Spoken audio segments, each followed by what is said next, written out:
ഗോവിന്ദൻകുട്ടി ഉണ്ടോ? ഇല്ലല്ലോ, രാവിലെ ഒരാൾ വന്ന് കാറ് കയറ്റി കൊണ്ടുപോയതാ. എന്താ? ഇനി അവരാരെങ്കിലും വന്നാ ഇവിടെ തന്നെ ഇരിക്കാൻ പറയണം. ഞാൻ ഉടനെ മടങ്ങി വരും. ശരി. ഗോവിന്ദൻകുട്ടി സാറിന്റെ ടൈം ബെസ്റ്റ് ടൈം. എന്റെ അമ്മേ! അയ്യോ അയ്യോ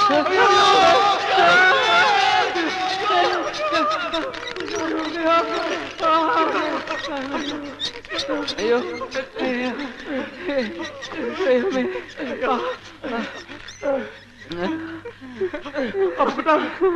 ഗോവിന്ദൻകുട്ടി, കുട്ടി,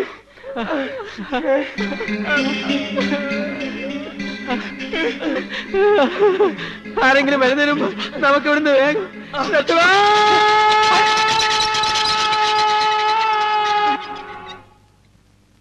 ഞാനിപ്പോ അവരുടെ 4 പേരുടെയും വീട്ടിൽ പോയി അന്വേഷിച്ചിട്ടാ വരുന്നത്.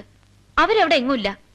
ഒന്നുകിൽ പേടിച്ച് എവിടെങ്കിലും പോയി ഒളിച്ചിട്ടുണ്ടാവും, അല്ലെങ്കിൽ അവളുടെ ആളുകൾ അവരെ അപകടപ്പെടുത്തിയിട്ടുണ്ടാവും. ആ പാവങ്ങൾക്ക് എന്തെങ്കിലും സംഭവിക്കുന്നതിന് മുമ്പ് എനിക്ക് അവളെ കണ്ടുപിടിക്കണം.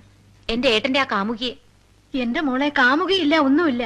സേതുവിനെ പറ്റി ആരോ വേണ്ടാത്ത നുണകളൊക്കെ പറഞ്ഞു പിടിപ്പിച്ചിരിക്കുക മോളോട്. ഇല്ല അമ്മച്ചി, സേതുവേട്ടന് ഇവിടെ ഒരു പെൺകുട്ടിയുമായി പരിചയം ഉണ്ടായിരുന്നു. അത് സത്യമാ.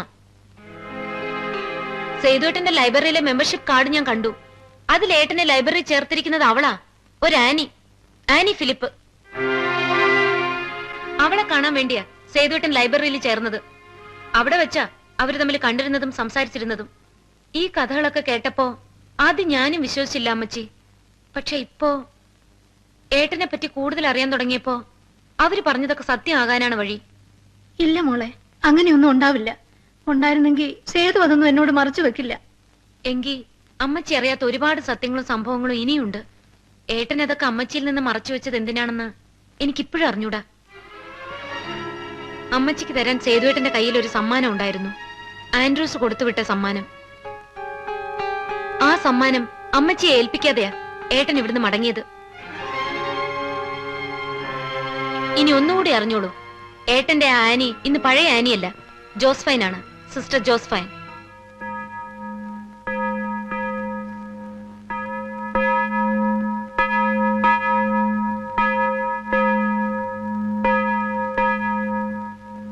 എക്സ്ക്യൂസ് മീ, എനിക്ക് സിസ്റ്റർ ജോസ്ഫൈൻ ഒന്ന് കാണണമായിരുന്നു. ഇപ്പൊ പ്രാർത്ഥനാ സമയമാണല്ലോ. എന്നാ ഞാൻ വെയിറ്റ് ചെയ്യാം. ശരിയെങ്കിൽ അകത്തേക്ക് ഇരുന്നോളൂ.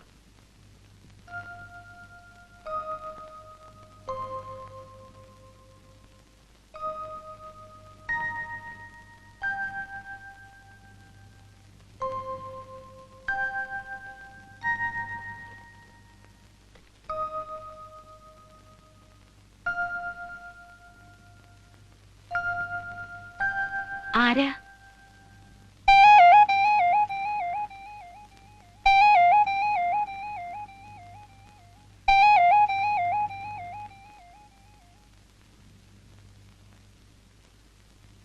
കുട്ടിക്ക് എന്നെ തന്നെയാണോ കാണേണ്ടത്?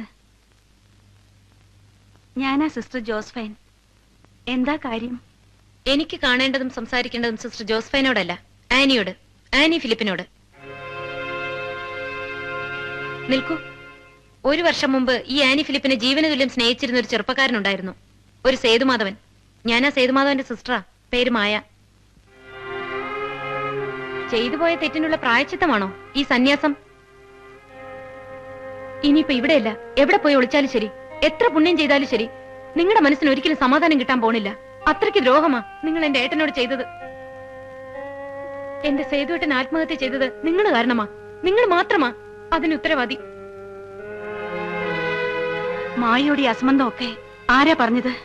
ആരായാലും എന്താ, ഇനിയിപ്പൊ നിങ്ങളെ കൊണ്ടൊക്കെ പറയിപ്പിക്കണമെന്നും സമ്മതിപ്പിക്കണമെന്നും ഒന്നും എനിക്കില്ല. പറഞ്ഞോളൂ. ഏട്ടനെ അറിയില്ലാന്നും പരിചയമില്ലാന്നും കണ്ടിട്ടില്ലാന്നും ഒക്കെ പറഞ്ഞോളൂ. അല്ല, പരിചയമുണ്ട്, വളരെ അടുത്ത പരിചയം. സേതു ഈ നാട്ടിൽ വന്ന അന്നു മുതൽ മടങ്ങി പോകുന്നത് വരെ ഒരു ദിവസം പോലും മുടങ്ങാതെ എന്നെ വന്ന് കാണുമായിരുന്നു, സംസാരിക്കുമായിരുന്നു. ഒരു സ്ത്രീയും പുരുഷനും തമ്മിലുള്ള പരിചയത്തിനും ബന്ധത്തിനും പ്രേമമെന്ന പേര് മാത്രമേ കുട്ടിക്കറിയൂ. ഇനി കുട്ടിയുടെ ഏട്ടനെ പറ്റി എന്താ കരുതിയിരിക്കുന്നത്? ഏതെങ്കിലും ഒരു പെണ്ണിനു വേണ്ടി ജീവിതം അവസാനിപ്പിക്കുന്ന ഒരു വിഡ്ഢിയാണെന്നോ? സേതു ഒരിക്കലും ആത്മഹത്യ ചെയ്യില്ല. സേതു ആത്മഹത്യ ചെയ്തതുമല്ല. പിന്നെ അതിനു മുൻപ് ഇതൊക്കെ കുട്ടിയോട് ആരാ പറഞ്ഞതെന്ന് എനിക്കറിയണം. സേതുവേട്ടൻ ഇവിടെയുള്ള കൂട്ടുകാര്. കൂട്ടുകാരോ? അങ്ങനെ ഒരു കൂട്ടുകാരും സേതുവിന് ഇവിടില്ല.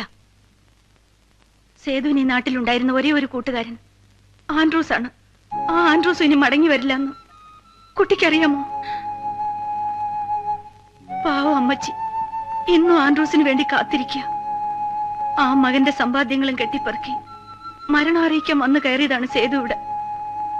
അത് അമ്മച്ചിയോട് പറയാനുള്ള ശക്തി ഇല്ലാതിരുന്നത് കൊണ്ടാ സേതു എന്നെ തേടി വന്നത്. ആൻഡ്രൂസിന്റെ എല്ലാമായിരുന്നു ഈ ആനി ഫിലിപ്പിനെ കാണാൻ വന്നത്. എനിക്കും അത് അമ്മച്ചിയോട് പറയാനുള്ള ധൈര്യമില്ലായിരുന്നു. അതുകൊണ്ടാ ഞങ്ങൾ അതൊക്കെ മറച്ചതും ഒളിച്ചതും. അല്ലാതെ മായ വിചാരിക്കുന്നത് പോലെ സേതു എന്നെ പ്രേമിക്കാനല്ല ഇവിടെ വന്നത്. എന്നെ കിട്ടാഞ്ഞിട്ടല്ല സേതു മരിച്ചത്. സേതുവിനെ അവര് കൊന്നതാണ്. ആൻഡ്രൂസിനെ കൊന്നതുപോലെ സേതുവിനെ അവര് കൊന്നു. ആരാ സേതുവേട്ടനെ ആൻഡ്രൂസിനെ കൊന്നത്? ഒരു ഹോനായി, ബോംബെയിൽ എവിടെയുള്ള ഒരു ജോൺ ഹോനായി.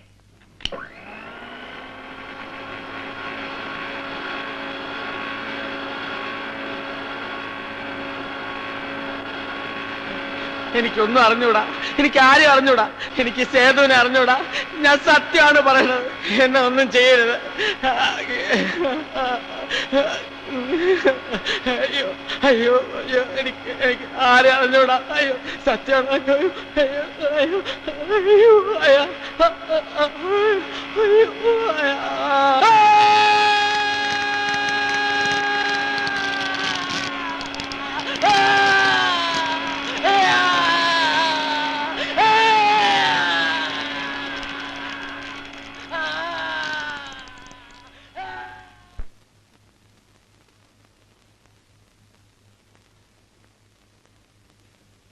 ജോൺ ഹോനായുടെ അപ്പച്ചനും ആൻഡ്രൂസിന്റെ അപ്പച്ചനും ഹോങ്കോങ്ങിൽ പങ്കുകച്ചവടക്കാരായിരുന്നു. ഒടുവിൽ ഹോങ്കോങ്ങിൽ നിന്നും മടങ്ങുമ്പോ കച്ചവടത്തിന്റെ കണക്ക് തീർത്ത കൂട്ടത്തിൽ ആൻഡ്രൂസിന്റെ അപ്പച്ചന്റെ കഥയും തീർത്തിട്ടാ ഹോനായി ബോംബെയിലേക്ക് വന്നത്. അവിടുന്ന് ഇതിന്റെയൊക്കെ ആരംഭം. അന്ന് അമ്മച്ചി ആൻഡ്രൂസിനെയും കൂട്ടി ബോംബെയിലുള്ളതെല്ലാം ഇട്ടെറിഞ്ഞ് ഇങ്ങോട്ട് പോന്നു. അപ്പ ആൻഡ്രൂസിന് വെറും 10 വയസ്സേ ഉണ്ടായിരുന്നുള്ളൂ. പിന്നെ ആൻഡ്രൂസിനേക്കാൾ വേഗം വളർന്നതും വലുതായതും മനസ്സിലെ പകയായിരുന്നു. വളർന്നപ്പോ പകരം ചോദിക്കാനും എല്ലാം തിരിച്ചു മേടിക്കാനും ആൻഡ്രൂസ് ബോംബെക്ക് വണ്ടി കയറി. പിന്നെ 4 വർഷം, നീണ്ട 4 വർഷം കൊണ്ടാ ആൻഡ്രൂസ് പീറ്റർ ഹോനായിക്ക് വേണ്ടിയുള്ള കരുക്കൾ നീക്കിയത്.